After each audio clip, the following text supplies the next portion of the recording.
to the YouTube live so that you can also share it with your friends. And then the last point is that we have a question and answer section. We are not going to interact with the chat, but we will use the question and answer channel, which is just before the interpretation button at the bottom right part of your screen. Please use it anytime when you want to send a question to the panel or to the rest of the audience.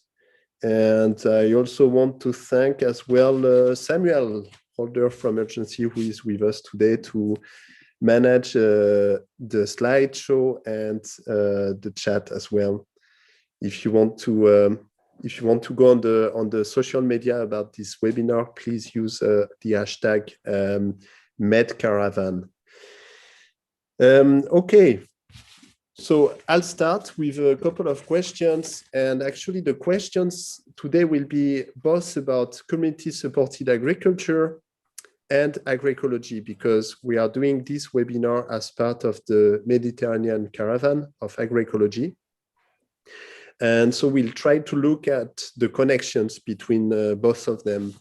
And the first question I'll ask to our three panelists today, we have Liliana Pinto from Portugal, Davide Gentili from Roma in Italy, and Denis Carrel from the southeast part of France.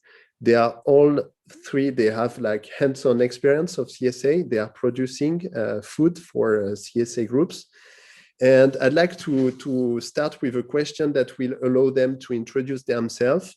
The question is, what is your personal experience of agroecology? And would you define yourself as an agroecologist? And if so, why? I'd like to start probably going west to east this time, starting from Liliana Pinto from Portugal. Liliana, do you want to try to answer this question?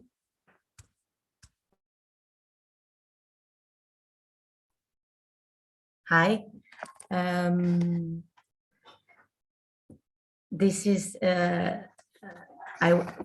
this question for me it's huge, because it's agroecology in practice, doing it hands-on and every day.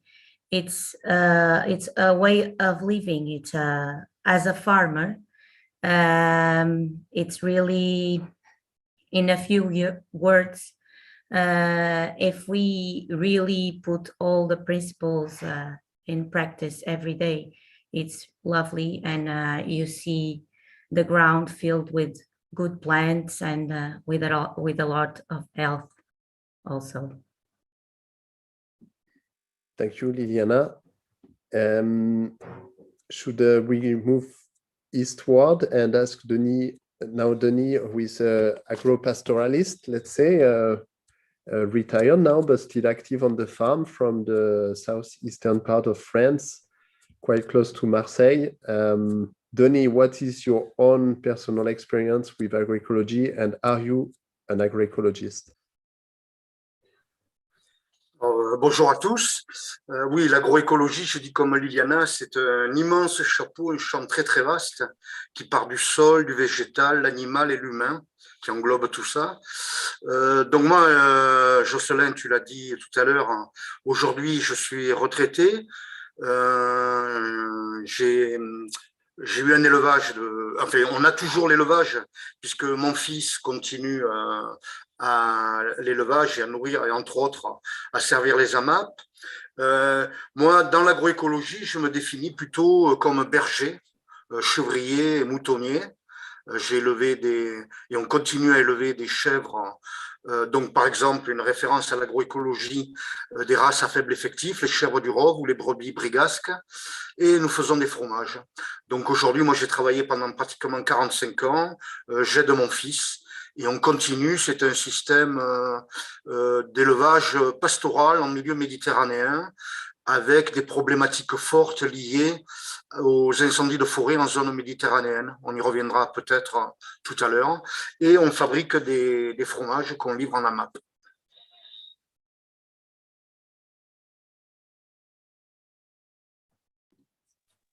Wonderful. Thank you so much, Denis.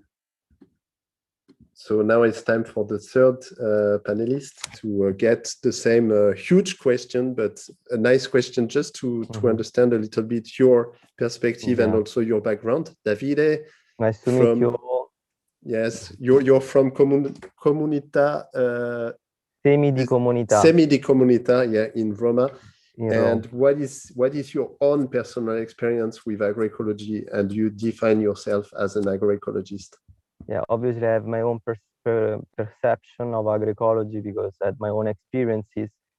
Like I got in contact with this word while I was working in an office in Lisbon. So I changed life a lot because like until 6 years ago I was still like a citizen that wasn't aware about agroecology, and I was buying things in supermarket without questioning where things were coming from. So I got by chance a course of permaculture in the University of Lisbon, and there I understood that it was an entire world that I didn't know, and I was really curious about it. So I started woofing all over the world. I left Portugal. I've been woofing and doing experiences in farms, and I got here in Rome after a long trip of 3 years, and I became associate of this CSA. So my idea of what was agroecology had been changing during the years, because first was the course of permaculture, then the experiences in organic farming. And so I've been trying different kind of approaches in agriculture. There was permaculture, it was regenerative farming. It was like everybody likes to call them their technique as something. But what I understood is that what is important in agroecology, it's the place where you are, the resources that you have, and mix the elements with respect of nature and the ecosystem with human beings. And so basically what we are doing here close to Rome, it's in the outskirts of the city. So what I would say, our approach in our CSA for sure is the agroecologist, considering all the elements. For example, we had to give food for 150 families. That it's a lot of quantities per week for 45 weeks per year. So we have to make compromises because we have a tractor and we have to use the tractor. So obviously using gasol is not really agroecologist, but at the same time, we believe that soil is a living being, and it has its own fertility because it's alive. And being alive, if you leave it work as it should, creates fertility, creates lives. So we are not adding fertilization, for example, from the outside. We're not adding process, even by organic, but we're not adding processed fertilizers. We just stimulate the self-fertility of the soil by using different kind of techniques that then I will explain better if you want, if you ask. But we respect this actually, and this is the technical part. Then there is another part that is human, and is the model we use for farming our soils and for distributing the vegetables. That it's the ecosystem that is created between the land, the animals, the plants, and the people that are eating from that field. And so this is the CSA, our CSA model, that is actually allowed us to don't go to the market because the prices would be too high and we couldn't sell things on the market, because our land is exposed on north, east, northwest, northwest. So it's not south exposed. It's fertile, but we are not adding fertilization. And sometimes, and things come usually really well, but some of these things, they couldn't be sold on the market because maybe they're not so big enough, and this is permitting us to don't waste food, to redistribute, because we are like a big family of 150 families. So it's like our garden, you know, and if you make your own garden, you eat everything that comes from the soil and you're not wasting, you are reusing and transforming. So this means agroecology for us as well. It's respecting the soil, improving the self-fertility, and using soil that on with another model couldn't be used. So we are actually keeping the work on a soil that on another like capitalist model wouldn't work. So briefly, that's what's agroecology for us. Grazie mille. Thank you so much, Davide. And perhaps a follow-up question to you, because you mentioned this word of CSA, community supported agriculture. Could you please tell us, like, are you really marginal, really isolated as a CSA in Italy, or do you see other initiatives as well growing, and perhaps like a movement or even a network at the level of Italy? So let me understand your question. It's about CSA. There are other CSA in Italy. Exactly. Yeah, there are other CSA in Italy. There are around 16, even if not all are actually a CSA, but they are working to the process of becoming more a CSA. Some of our associations that are more like they have a different model, but they want to become a CSA, and they are into the network of Italian CSA. So this network actually is new. It's an informal network, so we are not formally registered. We have been talking even before COVID, like we had meetings in Florence, but during COVID we had a stop, but we restarted in Trento at the end of last year. We made a big meeting between many CSI in Italy, and we wanted to relaunch this network that was almost sleepy during COVID time, and we reset our goals.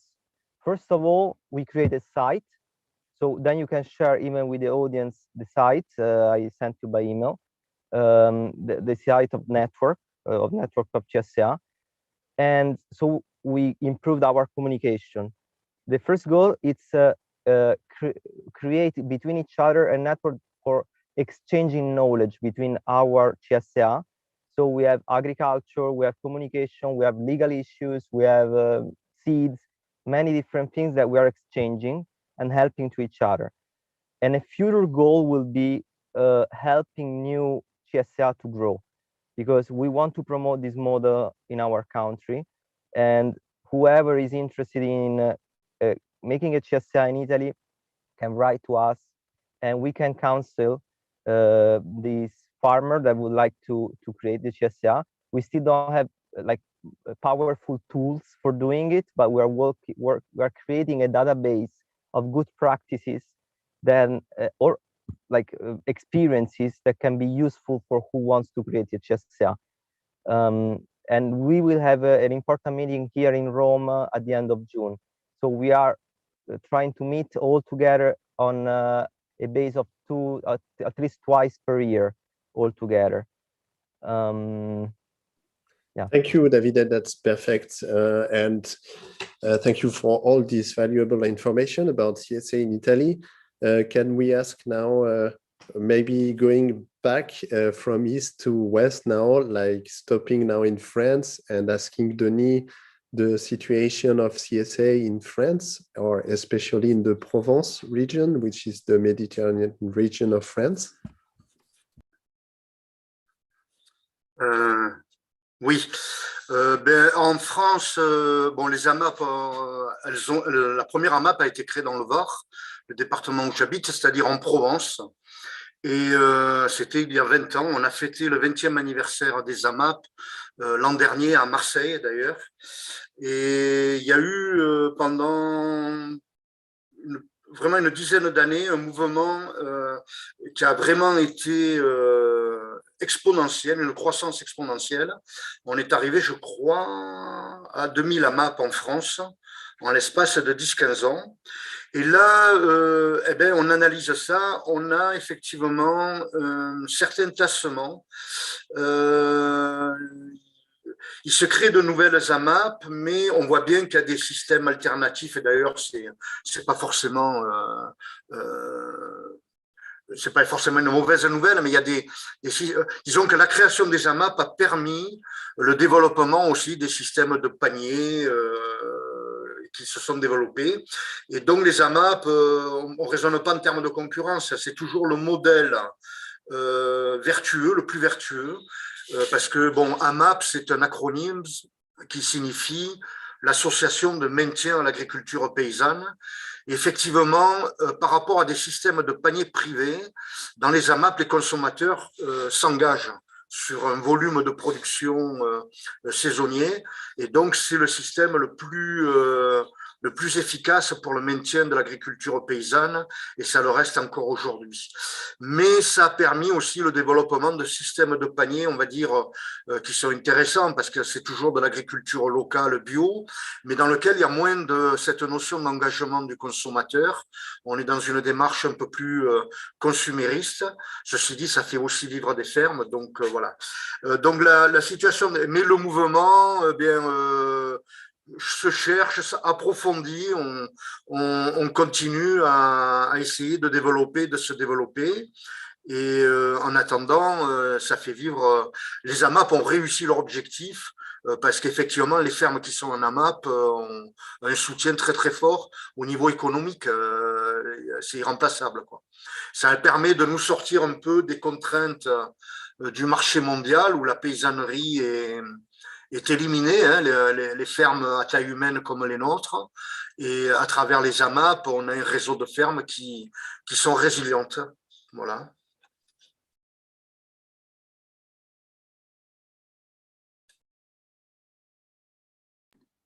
Thank you very much, Denis. And now going to Portugal, Liliana or Filipa, maybe, who is in the assistance. Could you tell us briefly about CSA in Portugal? Just a second, then it means I have to let Filipa join us on the panel. Yes. To brief us about the situation in Portugal.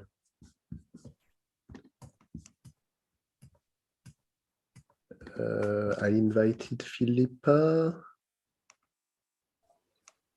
Filipa, are you with us now? Yeah, sorry, I went down, but then I'm here again. Thank you so much. So in Portugal, I can say that the movement is sedimenting. The number of CSAs or AMAPs, it has been the same for 2-3 years, but I think nowadays each AMAP is sedimenting and consolidating their way of working, the engagement between producers and consumers, even the national network, Regenerar, it's also passing through that process, that is consolidating and sedimenting their processes and the way they are working. Yeah, I think that's it. Thank you so much, Filipa. Perhaps regarding like what you are describing in Portugal and what we heard also from Denis, and actually, well, this is a question also for Italy, but maybe like one aspect is to make sure that the CSA farms are sustainable, that they know how to manage their budget, and that it's really worth for them being in a CSA model, that they really take the best out of the CSA model. And in order to do that, I believe we have quite often like CSA farms or farmers who need some guidance. And my next question is for Liliana, because Liliana, you have been developing a mentoring program for the financial management of CSA. Can you please talk a little bit about the content, I mean, the experience about the content of the training on the financial sustainability for agroecological farmers that you created and tested with CSA farmers in Portugal? Mm-hmm. Yes, I can speak a little, and if possible, to put the first document so people can see.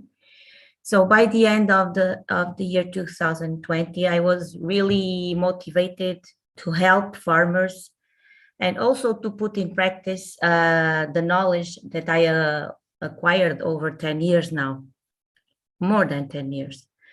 So for this reason, during the National Assembly of our network, I made a concrete proposal, and the motto is this one that is here. This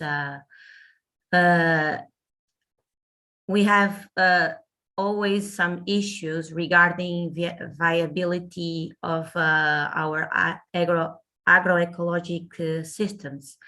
And with and my intention was to create a training that can help farmers to see their own projects and be able to improve them. Because when we are speaking about sustainability, normally the financial part for farmers is the worst one or the more difficult to achieve. And so I asked if anyone wants to try to do this course. And there were 4 projects that showed interested. And with online sessions, because it was done during 2021. So with online sessions and some homework, we did it when we were able to do it. Also with the help of 2 friends. One of them was Filipa that spoke.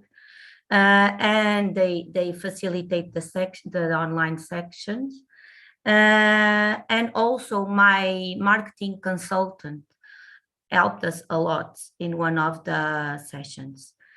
Their help was really precious so that everything ran very well. And so we used non-formal learning methodologies. And the 3 major modules was reflection and strategy on your agroecological project, inputs, outputs, and destinations, and get to work or hands-on, costs, benefits, and revenues. So that the final objective of this course was present a cost structure or an outline of its main products and guarantees the sustainability of the project. So this was the proposal.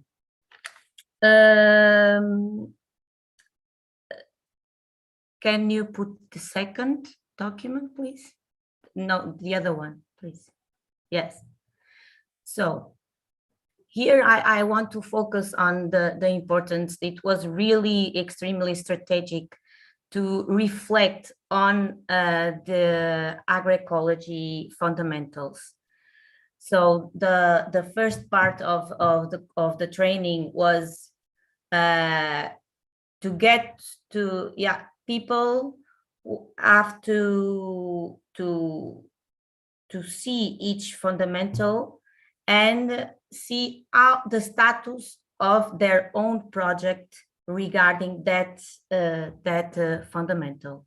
So MedNet booklet was a book that guides us through this course. I recommend every farmer to read it. It has very good examples. And it can seem strange, but in my opinion, this is so doing this status, the farmer becomes aware of his project, aware of his project. And for me, this is an example of a mistake, or in a more positive attitude, it's a gap. If people, if you have a project with like 4 years and you have problems regarding management of your farm, when we do this and we have this awareness, indirectly, you can improve your management when you do this type of work regarding your project. So one of the first homework that I proposed to people was the third document that you have here. Can you show it? So people have to characterize and they have to or describing or in a yeah, you can do it describing and showing what you have already in place, or also you can do as with a percentage, like water management. I'm like 50% good, but I would like to do this and this and this. Economy, build a resilient model. Yeah, I can see if I'm working with AMAPs and have that it's really a resilient model, or I'm doing markets and I have a lot of waste. Yeah, like thinking a little bit of all these aspects. I think it's really strategic to start a course like this. Yeah, because it's really, in my opinion, related to management. Okay, Liliana. Yeah. Can I ask you maybe like just one more question to continue on this? Like, in your opinion, like based on what you've been testing so far and your own knowledge of CSA, what would you say are the most common mistakes that CSA producers are making when they are planning like the financial sustainability of their agroecological project? Yeah, one common mistake is not having a strategy. Yeah, and also people don't have the skills to work with numbers, with really put what are the products that I make more money, or how they cost. Yeah, people normally farmers don't have too much skills in this subject. That's why I was motivated to help them. And the first part, the part that I spoke about agroecology, reflection about their work, it was so nice and so calm when I started to speak with them about numbers, about having the need to register what they put in the field, what time they spend fertilizing the soil, what to have a cost, what is the cost of a bio fertilizer, what is the cost of making a compost pile. When I started to speak about numbers, I don't know. They really don't know, most of them. And I think it's that having a strategy is so important, to have to focus on something. Strategy can change over the time, but it's important to have to focus on something. And also, if we manage a farm, I really don't love numbers, but we have to know a little bit like about accountancy and so on. Yes, so to master a little bit the numbers and to have a strategy for the farm. And in order to build a strategy, I understand that your method is to really ask oneself about the agroecological project, the vision for the farm.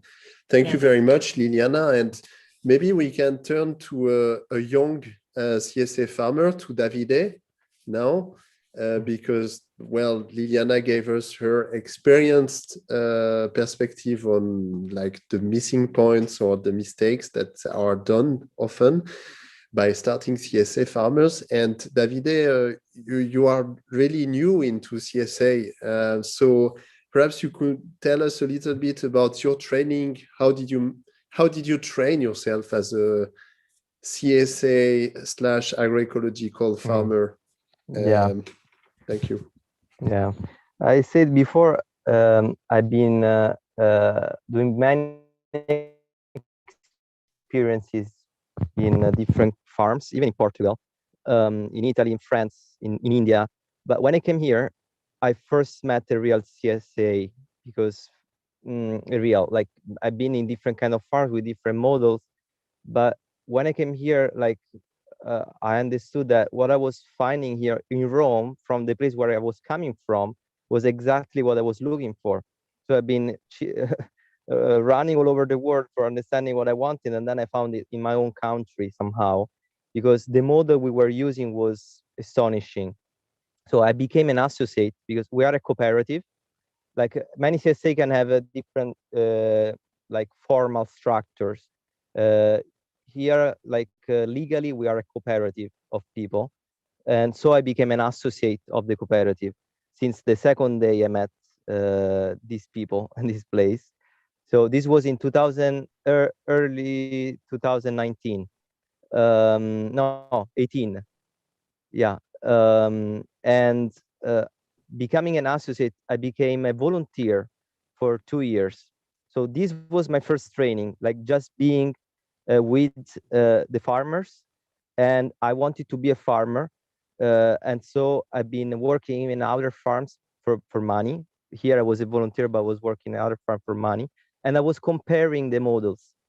I was comparing. So I was working for a traditional farmer that was selling for a market, and at the same time I was working for a CSA. So I could understand the differences and the pros and cons of every model. And then I decided to follow a course for like study the subject of agriculture. Like I wanted to have an agriculture training that wasn't related to CSA necessary. So I applied for a region project for farming new farmers. That wasn't related to CSA, wasn't related to anything. It was just a region program. And at the end of this program, we had to do an internship. So I have decided to do the internship in CSA, here in our CSA, for 2 months. And after these 2 months, I became an associate worker because we were missing a worker. Now we are 3 workers. The 2 workers that are the founders of the cooperative, in between other founders, and I am the 3rd one that arrived after 2 years. So there wasn't a specific program of training. So every person has a different path and arrives here or arrives in a CSA with different paths. In Italy, we don't have, I don't know if in France or Portugal, you already have a program that trains especially farmers for becoming a CSA farmer. Maybe Liliana is doing something similar, but here in Italy, we don't have. So at least so far, because it's something that we are almost thinking to do with the network of CSA in Italy.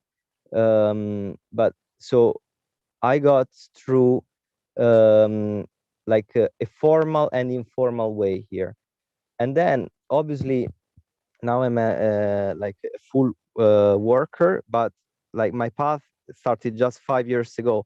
So becoming a farmer is something different. It's like it takes a long time to understand many things for sure. But yeah, this was my early experience. Then, if you want, I can even explain our techniques and how it works. How do we organize our CSA if we have time? If not, I leave the ball to you. Yes, maybe in one of the next questions, Okay. Davide, because I wanted also to hear a little bit from Denis, not specifically on training and CSA farmers, but more on this Mediterranean dimension, because still we are like doing this webinar as part of the Mediterranean Caravan of Agroecology. And now we are seeing quite beautiful pictures from I'm not sure if it's from Denis' farm, but Denis will tell us. I'd like to ask you, Denis, like, what makes the Mediterranean region special for a food producer like you? What would you say make the Mediterranean context original compared to other contexts? Denis. Oui, donc oui, les photos, ce sont des brebis brigasques de chez nous. Aujourd'hui, je les ai plus, mais on a eu pendant 20 ans les brebis brigasques. Donc, c'est une vieille race laitière. Tout à l'heure, je vais vous parler des races à faible effectif. On est une près de la frontière italienne, d'ailleurs, dans la vallée de la Roya. Et les autres chèvres que vous verrez, c'est des chèvres du Rhône. Donc, c'est aussi alors, c'est des chèvres avec lesquelles nous travaillons aujourd'hui, on continue, qui est également une race à faible effectif. Alors, la question sur qu'est-ce qui fait les spécificités de la Méditerranée. Alors, vraiment, je vais avoir beaucoup de mal. Disons que la Méditerranée, il y a autant, on va dire, ce qui ressemble à la Méditerranée est marquée par la diversité. Je dirais, il y a autant de pays et de régions. Mais bon, évidemment, on a un climat à peu près commun avec des variations. Mais au-delà, il y a quand même des points communs au monde méditerranéen. Le premier, c'est qu'il y a combien? Il y a 10 000 ans environ. Ça a été le démarrage de la civilisation, la révolution néolithique. Je remonte loin, vous voyez, mais je pense que c'est important à noter. La révolution néolithique, c'est-à-dire en matière d'agriculture, d'élevage et d'alimentation, a commencé sur le bord de la Méditerranée. Je parle en Europe, parce qu'après, il y avait des foyers de civilisation dans d'autres continents. Mais en Europe, c'est le monde méditerranéen qui a vraiment initié la civilisation dans laquelle on vit aujourd'hui, même si aujourd'hui, on peut se demander si on n'est pas un peu sur le déclin, quoi. Un autre des grands traits, mais il y a des grandes disparités, je pense, c'est que petit à petit, ce monde méditerranéen, enfin, depuis un peu moins d'un siècle, dans le développement agricole et l'émergence de l'agriculture vers les marchés mondiaux, ça s'est déplacé vers l'Europe du Nord. Et là, à certains égards, le monde méditerranéen est resté à l'écart. Alors, c'est peut-être un handicap, mais je pense, moi, personnellement, que c'est peut-être aussi une chance. Donc, on n'est pas, en général, encore une fois, il y a des disparités, mais en général, on est moins dans le modèle de type d'agriculture industrielle qu'on retrouve surtout en Europe du Nord. Et puis, une chose importante, et là je vais un peu insister, c'est sur également ce qui nous reste et qui est lié à la culture du monde méditerranéen, c'est le bien manger et la diète méditerranéenne, alors qui se décline parce que chaque pays a ses traditions culinaires, gastronomiques, mais en fait là aussi on retrouve des grands traits et c'est peut-être aujourd'hui avec au sein des AMAP et des CSA quelque chose à défendre, le bien manger. Je vais peut-être essayer d'y revenir. Bon, pour moi, le monde méditerranéen, comme je l'avais dit tout à l'heure, je l'ai abordé en tant que berger avec mes chèvres et mes brebis. Et avant d'être berger, je suis pas issu d'un milieu rural à l'origine. C'est un métier que j'ai pris, j'avais 22 ans. J'aimais les collines, c'est pour ça que mes bêtes vivent dehors et mangent dehors. Et j'aimais aussi déjà le bien manger, les fromages. Et je me suis aperçu qu'en fait, avec nos bêtes qui ont, comme je disais, qui ne sont pas des bêtes très productives par rapport à un marché industriel, eh bien, on avait une qualité du lait, une richesse du lait qui faisait des fromages d'excellente qualité gustative. Et comme je suis gourmand et amateur de fromage, je suis parti du principe que rien de ce qui serait sorti de chez moi pour être vendu, c'est quelque chose que je pouvais manger ou je pouvais me régaler. Donc, je fais d'abord des fromages. On a fait des fromages d'abord pour nous nourrir notre famille, ensuite pour vendre. Et on espère qu'ils plaisent au maximum de gens, et c'est le cas. Et c'est des fromages qu'on fait en partant de bêtes qui sont rustiques, qui mangent dehors en système pastoral. Bien sûr, on les complémente, mais qui ont une très bonne qualité gustative, du moins j'espère. Oui, alors je reviens sur cette histoire de diète méditerranéenne parce que c'est un peu quelque chose qu'on avance ici en Provence. Je m'en étais rendu compte par rapport au développement de l'agriculture biologique. On s'est rendu compte qu'en France, mais en Europe, je pense que c'est pareil, il y a de plus en plus d'agriculteurs qui passent en agriculture biologique. Souvent, au départ, ils ne sont pas convaincus parce qu'ils ont été influencés par l'agriculture industrielle. Mais nous, en Provence, c'est le cas beaucoup avec les vignerons, les viticulteurs. Mais ils passent en agriculture biologique parce que leurs consommateurs, leurs clients, leur demandent des produits bio. Et à partir de là, on a développé une idée en France, qu'on développe en Provence aussi, autour des projets alimentaires territoriaux, qui sont des négociations qui ont lieu à l'échelle des territoires pour voir comment on nourrissait nos populations. Il nous est venu l'idée de proposer que pour changer de modèle agricole, dont on ne veut plus, le modèle industriel, eh bien, il faut passer par le changement de modèle alimentaire. C'est une très bonne entrée, parce que tout le monde mange, et ça intéresse tout le monde, systématiquement 100% des gens. Donc, changer de modèle alimentaire, et bien évidemment, ça passe aussi par les circuits courts. Et circuits courts, il faut, la définition européenne, c'est un intermédiaire au maximum. Donc, les AMAP, CSA, c'est un circuit court, c'est de la vente directe. Donc, il y a zéro intermédiaire normalement. Mais au maximum, il pourrait y avoir un intermédiaire, ce qui fait que le produit et la valeur ajoutée sont partagés directement sur le territoire. Au-delà d'un intermédiaire, on peut penser qu'il y a une centrale d'achat, donc il y a une capitalisation, une extraction de la valeur ajoutée qui va sur le marché mondial. Donc le circuit court, c'est quelque chose que nous devons absolument défendre. Et les AMAP, on les a définis aussi un peu d'ailleurs par rapport à ce modèle alimentaire que je disais. Les AMAP, quand on reçoit un panier AMAP de légumes ou de viande ou de fromage ou peu importe, les familles sont obligées de se remettre en cuisine. On avait pris l'habitude ces 50 dernières années de consommer dans les supermarchés et finalement d'aller vers des produits, ce qu'on appelle troisième, quatrième gamme, des plats préparés, où souvent c'est il y a des problèmes c'est pas une très bonne qualité et on a des problèmes de santé, c'est la malbouffe, ce qu'on appelle directement. Alors qu'en AMAP, on est obligé de repasser en cuisine et c'est quelque chose sur quoi on travaille pas mal, nous en Provence.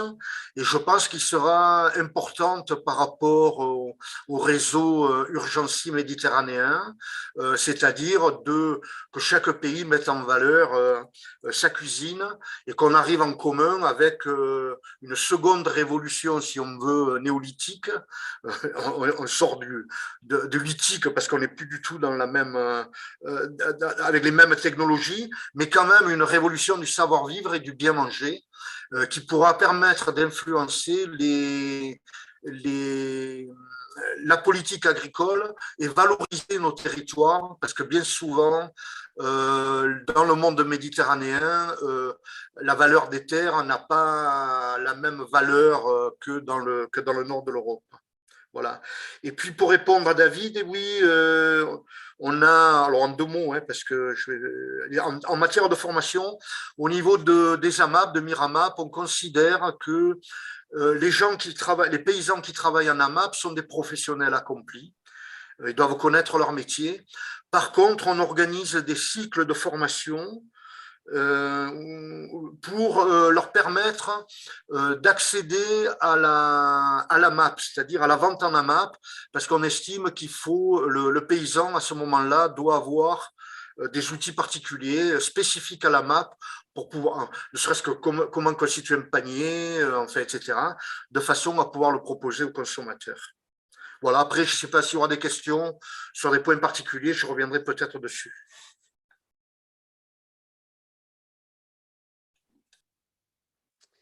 Thank you, Denis. Thank you very much. Maybe a question that could be answered by any of you. We'll see who wants to answer it. This webinar is organized in the frame of the project called the Mediterranean Caravan of Agroecology, where the goal is to collect and share traditional knowledge, agroecological knowledge, and not only knowledge, but also know-how. Could any of you give a concrete example which of a knowledge or know-how which you would have learned from, let's say, traditional farmers? I hope you understand my question, but basically the question is like, agroecology is rooted in a long history. Well, Denis actually already just said, referred to the Neolithic revolution. So the question is like, can you provide a concrete example of something you learned from traditional knowledge, traditional farmers? Who wants to answer the question? Nobody. It's So I can speak a little Liliana. about that. Yes, go ahead. Oh, but Denis also wants to speak. So But go first, Liliana. yeah, Please. when we speak about traditional knowledge, I automatically speak about preserving knowledge from our local region. So I'm a producer of lupin and I use lupin from this region.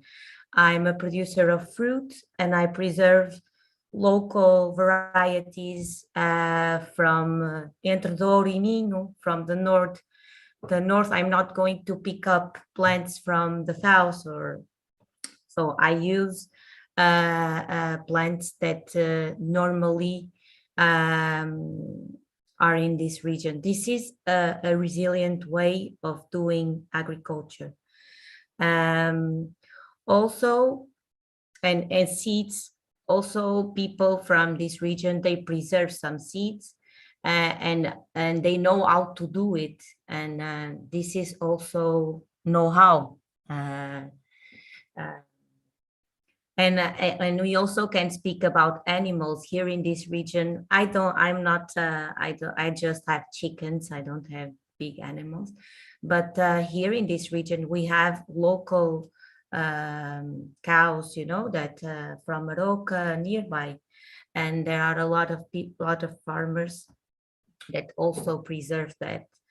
So and I don't know if I answered the question. And when we are, but this webinar is about management and how to relate this with management.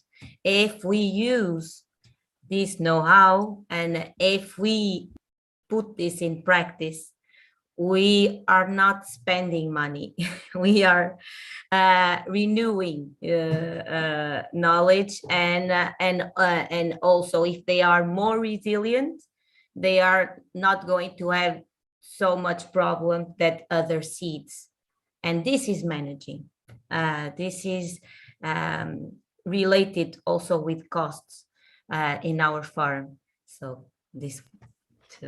So you're showing the connection also between farm management and also even biodiversity management on the farm. And it seems like CSA could be a very good model in terms of agrobiodiversity. Yeah, Liliana, I'm thinking, you want to add something? Yes. It's one thing that it's like, it was like, there is a big principle that is everything has to be synergic. So when we have a farm and we have a lot of elements, as David said, it's important that we try that everything works out. So if an example, so I have chickens in my orchard, yeah. So they live there in a chicken tractor. I put this element in the orchard and is going to feed the soil, and also is going to eat the bugs that can ruin the apples or the pears, and traditionally people put the animals in the orchard or put the animals in the farm, in the fields, because they already know that this interaction is good.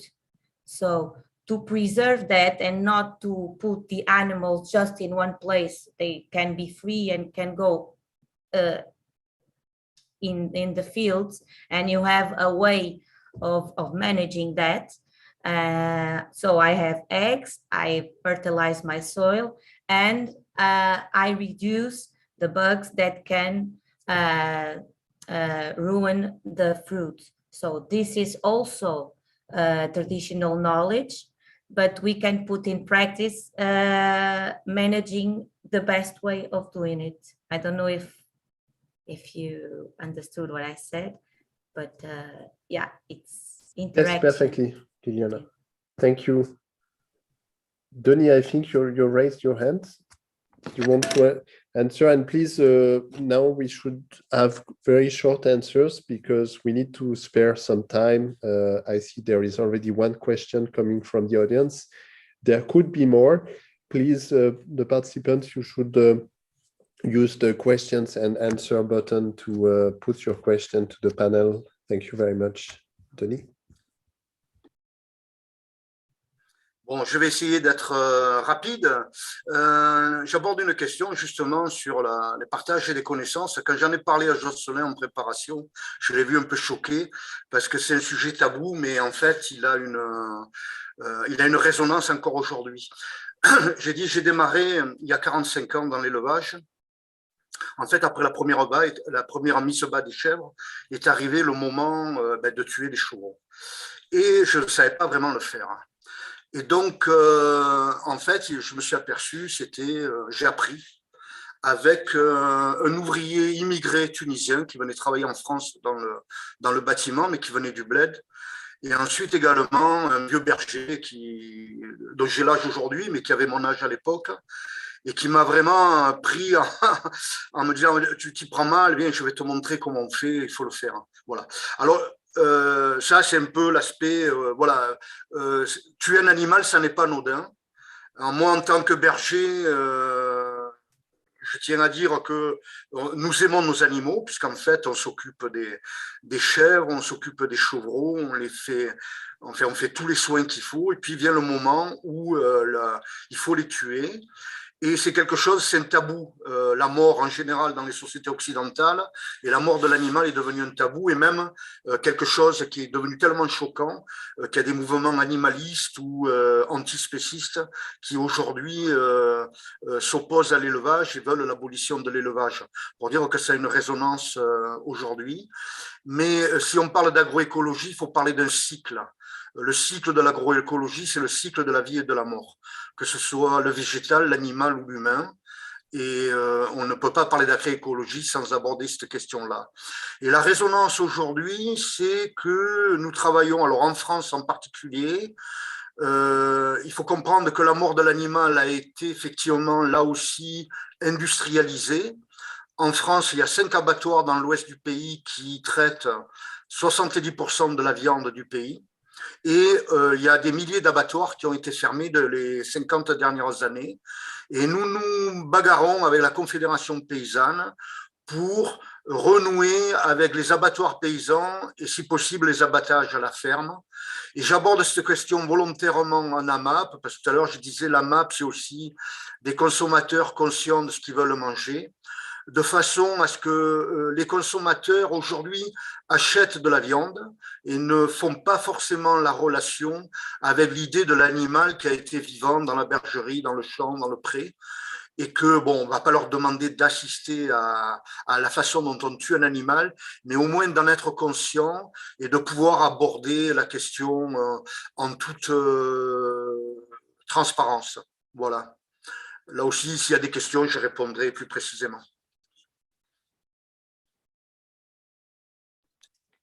Thank you, Denis. Yeah, maybe now we could actually ask for questions from the audience. I see we have two now actually already in the chat. So there is a question from Ahmet Berkay Atik from Turkey. Greetings to you, greetings to the Turkish participants. I see quite a few actually listening to us now. The question is to David and Denis. Is CSA itself sufficient for your farm's financial sustainability, or are you depending on other marketing channels as well? It seems actually we lost right now Davide for a while, so perhaps Denis or even Liliana could also give an answer. The question is, are you AMAP or CSA only, or do you have other marketing channels? Denis, you want to go first?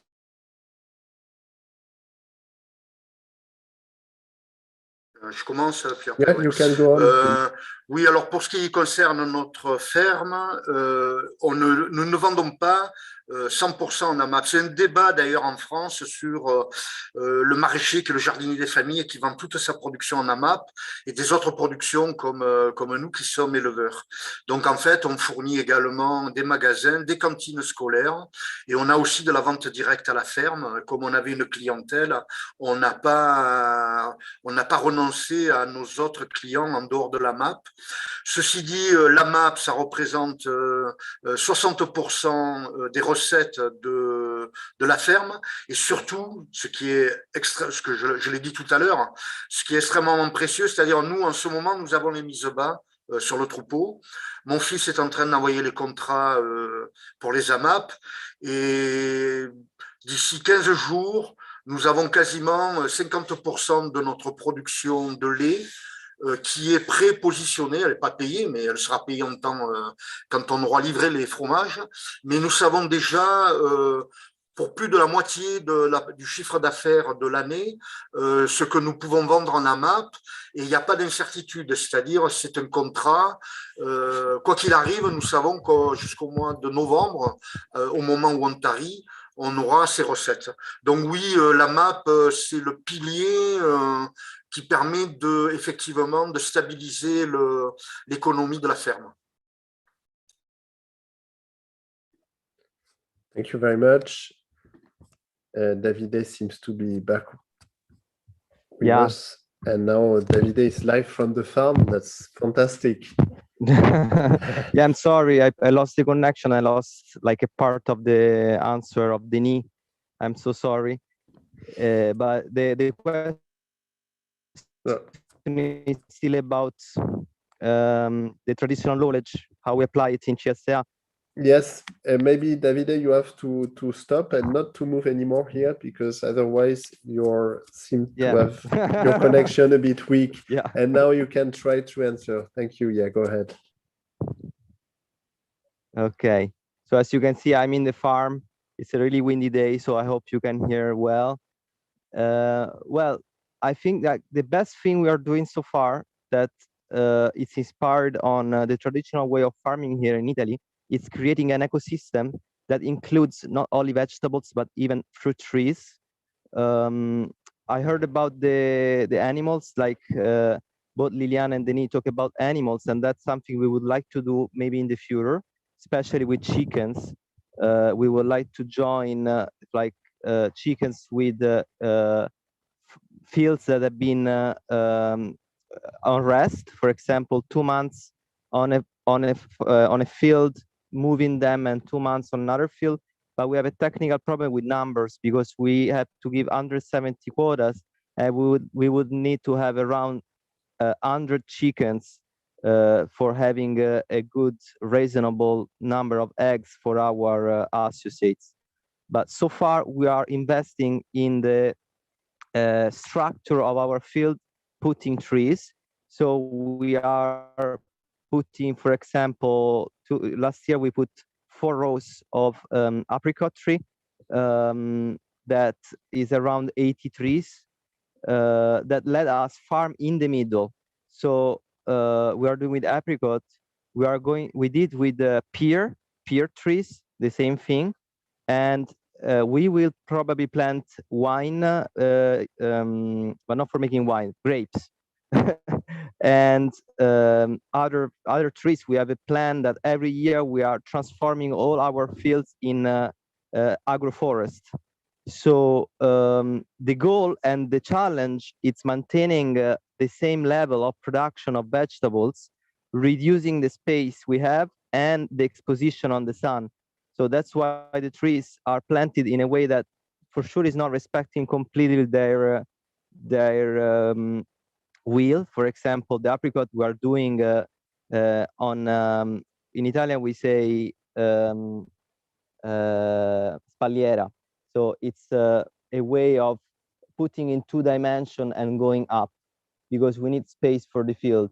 But this is a compromise we wanted to do, because actually the goal is being as much as possible self-sufficient, and in the next year starting having even our own fruit and not only vegetables. And all this process is decided together, actually, because even if we are 300 associates, like we are more than 300 associates that are part of this cooperative, we have a group in Telegram where we coordinate like more than 105 people that are interested in the agriculture, that meet in a meeting every 2 months, and we decide the strategy. So connecting to the strategy that Liana was talking about, we have a goal, we have a strategy about what we want to be and what are our values. So for sure is integrating old knowledge, but at the same time we are trying to be practical, because the most important thing for us is the project doesn't fail. And so we have to think about the economy and about the financial stability, and the compromises are really important in this case. So for this reason we use the tractor, but we don't believe in the tilling and like the rotating of the soil. So we just use the mill once, and then the reaper, and then the mill again, and then we leave the soil rest. So it's a new technique that it's permitting us to don't use fertilization on it. And still we didn't have animals on top of our soil, and we did analysis test of the quality of the soil, and actually the organic matter is improving with this technique. But yeah, if then some of the audience is interested, even the panelists are interested to exchange some tips about the techniques, we are open to it, because we are still seeing how it's working and how is actually fitting to our needs, because we are open to introduce even new news on our way of farming, actually. Should we share your email address in the chat? You want, Davide? Yeah. We'll do the same for the other panelists as well, if they all agree. Thank you very much. Another question from the audience is from the honorary president of Urgency, Elizabeth Henderson. Thank you so much, Elizabeth, to be with us, for being with us today. That's really great. And Elizabeth's question is, how would you compare indigenous practices in the Mediterranean with indigenous practices in Asia or Africa? Is there anything in common? I think it's linked to what Denis described with this Neolithic revolution.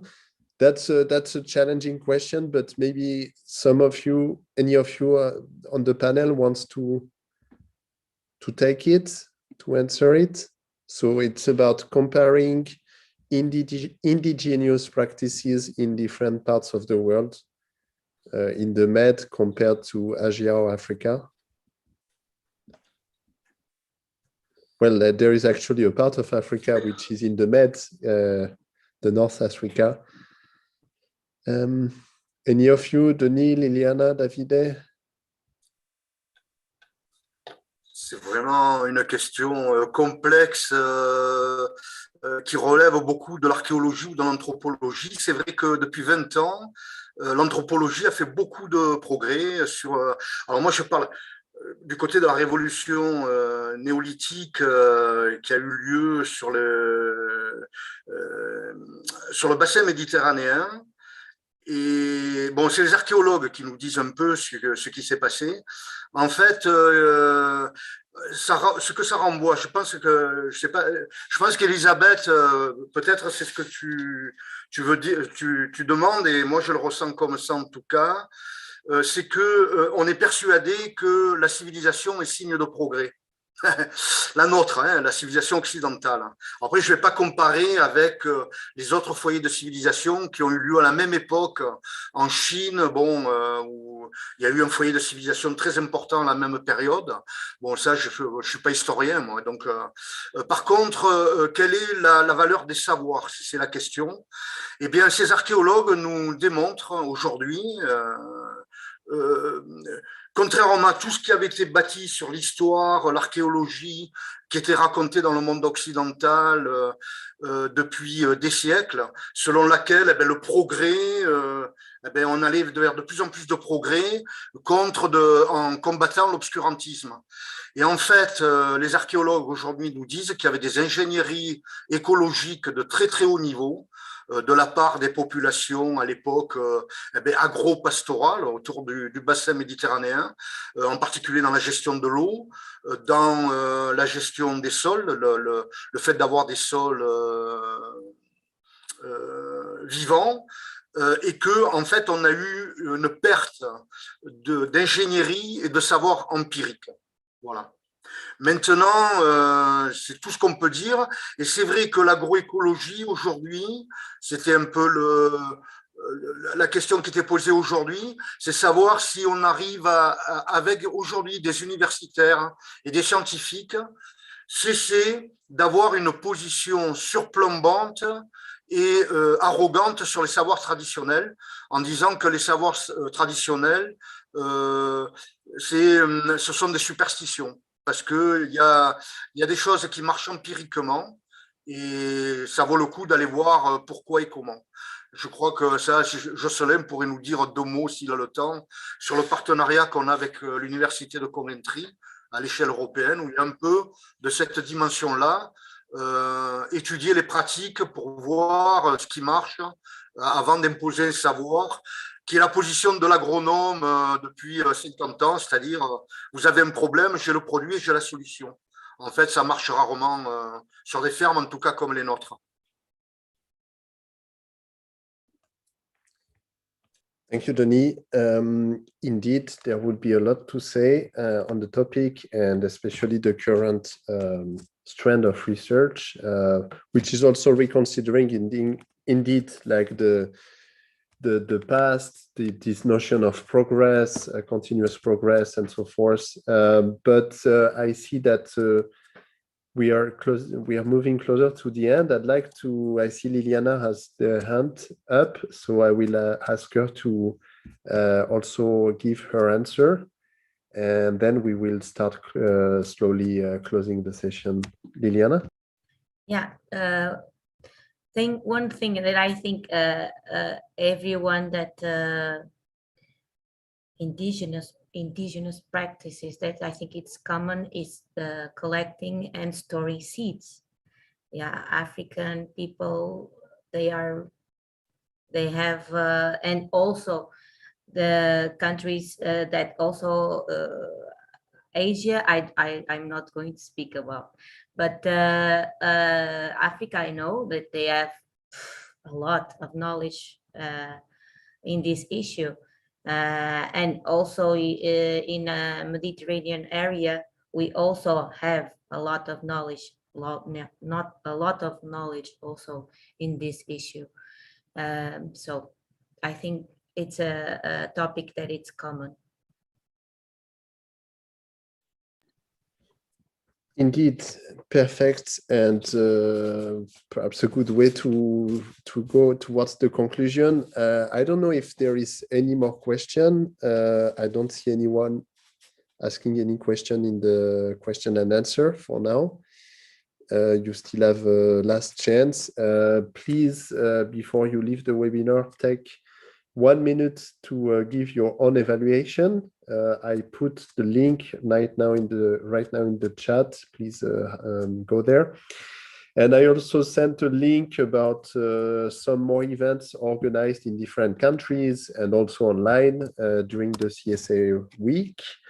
You will be also able to watch the webinar again and again on Urgency YouTube channel. I'm also sharing the link now. And actually, very important, I was about to forget, but we do have a survey about, well, it's for different project, but it can be interesting for you. A survey about agroecology and youth. So basically, like if you have any experience with teaching agroecology for young people, we have a specific survey for that purpose. And I'm also going to share the link. Sorry,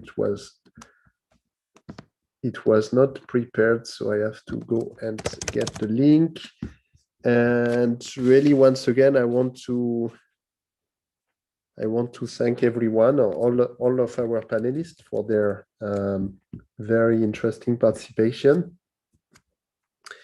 And very soon you will be able to see the results of the photo competition we organized for CSA Day. It will be published very shortly on the social media, if perhaps it has been already published. And I think there are some very good pictures from your CSA, Davide, from Italy. Here is the survey I was talking about, agroecology and youth. So please take some time to go on the evaluation of the webinar and to check the different links I sent you. I don't know if our speakers want to have a very short word of conclusion, each of them, before we close.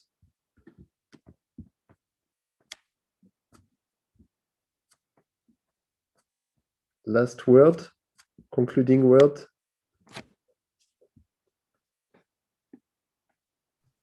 Well, non, mais rendez-vous à la prochaine étape de la caravane méditerranéenne.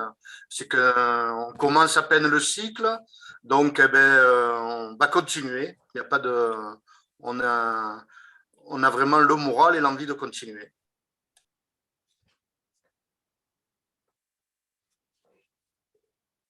Thank you. There is a new question on the comments, I see. Sorry, Davide? What percentage of food consumed in your areas comes from the direct sales? Made by Elizabeth. So may I answer this question? I missed this one. Ah, okay. Yeah, this is in the chat. It's a last minute question. Sure, yeah, go ahead, Davide. Yeah. Okay, so on our case, we don't do sales, so I can't answer actually this question, because our model is pure CSA. We just do the sales that actually is the entire year, and it's 450 euros per year, at least so far. There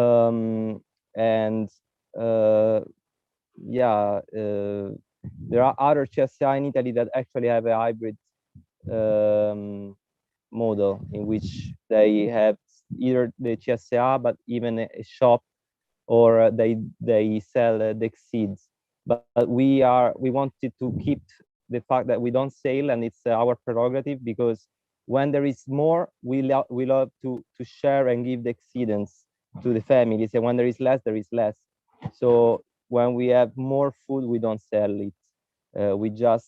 We are in a process of teaching our associates how to store the food, how to transform for the winter, for example, for the months that in the end of like March and April, we have less food on this area, because it's produced actually from April to February, and that's the main point, like transforming our community in a self-sufficient reality.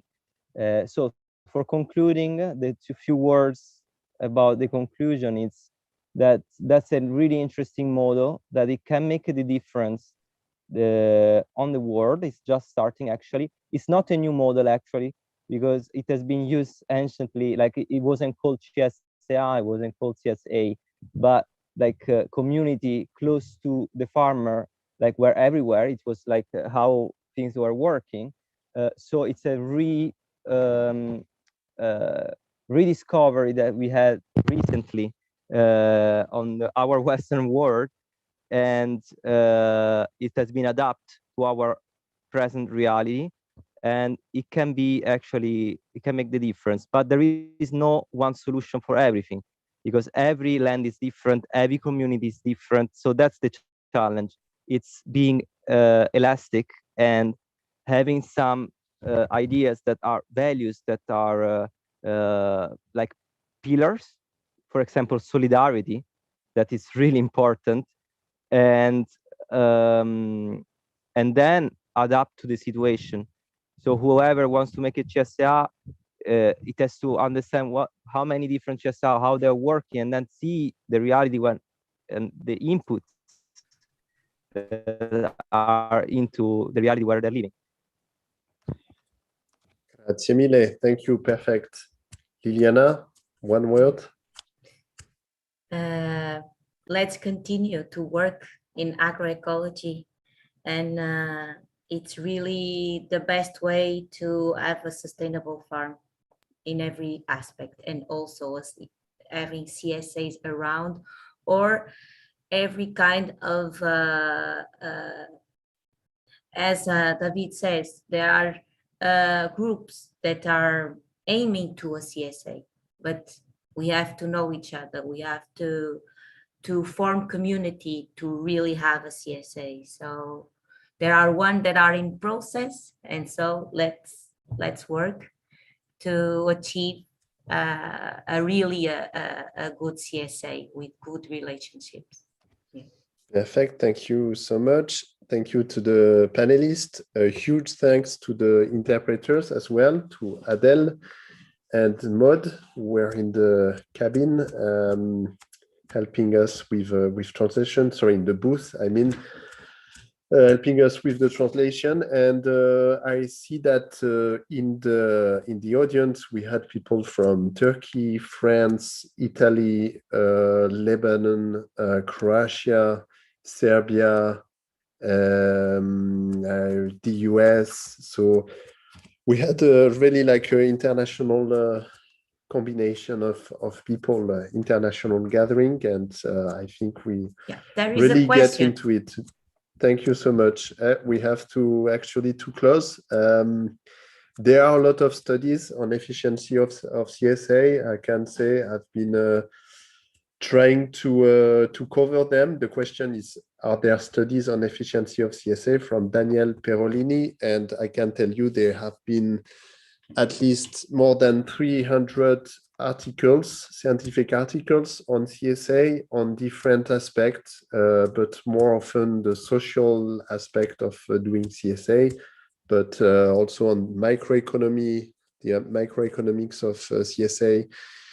But maybe, yeah, about the working hours as well. There is now a second question by Daniel Perolini that studies that quantify all input and output, also hours of work. So there aren't 300 studies on these aspects. There are 300 studies and more on CSA on many different aspects. The working time has been studied by only 2 or 3 studies in France, Belgium, in the US as well. Daniel Perolini, I can share my email and we can be in touch. I can share my references if you want. It's my email for everyone. Can I say something? I will let you, actually we have to close, Liliana. Okay. Maybe really like the last word, but the interpreters have to rest also. So if it's like one sentence, go ahead, Liliana. And yes, that will be the last word. I think this type of questions that Danielle is doing with the training that I created, at the end of the course, you have for your own project, for your own idea, because this is too specific. If you yeah, it's important to do it in your own project.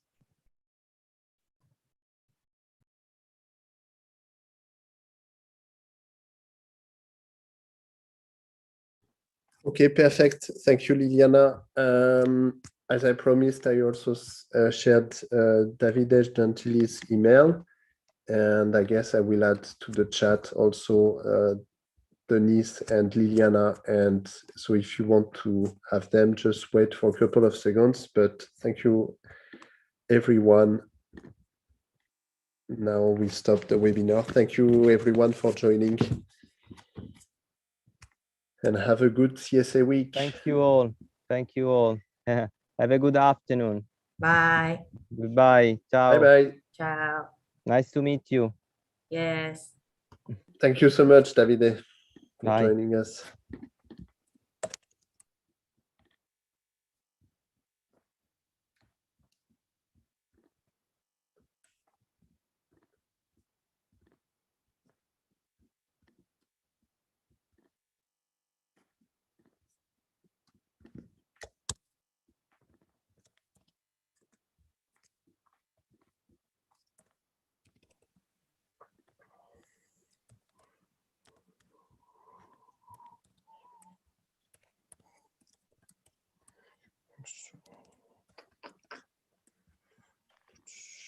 All right. Alors.